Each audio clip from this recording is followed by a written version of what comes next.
All right, we go to Michael in Riverside, California. Michael, you're on the Ken Coleman Show. Hey, Ken, how's it going? Michael, I'm living the dream. What's going on? So I'm calling because I'm thinking about starting my own business. Okay. But I just wanted to know what the first steps would be because I've never been through anything like this before. Okay, well, let's get a picture so that we can kind of dive into what a plan might look like. What kind of business are we talking about? Like men's grooming, products. Okay, are we talking about beard, hair, the whole 9 yards? The whole nine. Mm-hmm. Okay. And what's your current employment and financial situation? Give me a snapshot. I work in IT full time, between, let's say, 50 and 70. Okay, good. And do you have any debt? Yes, I am. I'm currently in baby step 2 right now. Oh, okay. Dave Ramsey's baby steps get you out of debt. How much debt do you have left, and when do you expect to pay it off? I expect to pay it off next year, probably around this time. Currently around $40,000. Okay, great. So a year from now, around this time, we'll say next spring, you are debt-free. How much money is it going to cost you to start this business, this side hustle of men's grooming products? Obviously, I know you've got the product itself. You're going to have to buy a certain amount, so you've got some inventory there. What are your other expenses to get going?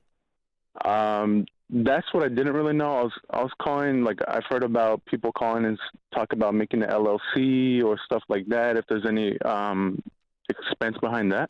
Well, you have some minor expenses. Those are very, very minor. So what you're talking about is big, though. Yeah. So what you want to do is you can.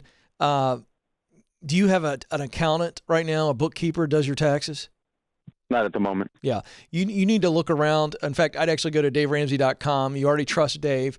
And I would find a local tax advisor. We have an endorsed local provider program. And so I would look online and let's find a good tax advisor in your area. Maybe talk to 2 or 3, interview them like they work for you because they should. And you get comfortable with one of those folks.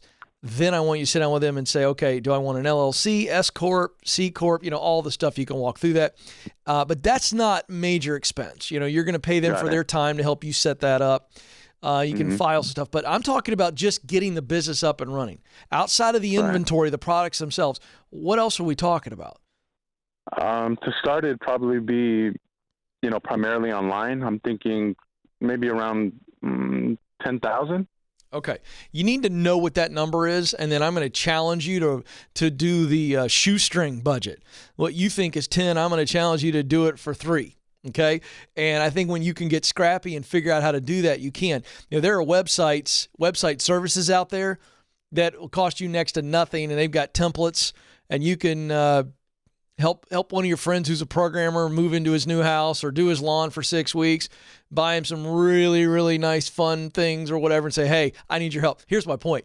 You can create a very nice looking website that's e-commerce functional through a ton of different template sites. You don't need to spend 10 grand on a website. Not at all. Not even close. Do you understand what I'm saying? Have we lost Michael? I blew his mind. It was too much for him to handle. He couldn't believe that it would be less than $10,000. So here's the deal. For the rest of you out there, Michael doesn't need to spend $10,000. He needs to spend less than $1,000 on that website and filing his stuff. He can easily do that. Easily. Now, I don't know what his inventory is going to cost, but he's got to look at that, and you want to go small on inventory. Don't sell 50 products. Sell 2, 3, 4. Prove the concept. So we lost Michael. I don't know what happened, but bottom line is this. Michael, if you're still listening, I think he is. I don't want you to start this business until you can, A, get a real, true financial plan in place for what it's actually going to cost you at the bargain basement, the cheapest way possible. Okay? So we need to know what that number is. Then you need to save that number up. And I'd like you to get a second job right now to fund that so that you can keep going on your baby steps. That would be my advice, but go for it. Start small, grow slow. Okay? Don't do too much. You don't want to be stuck with a bunch of inventory. There's no need. Prove the concept.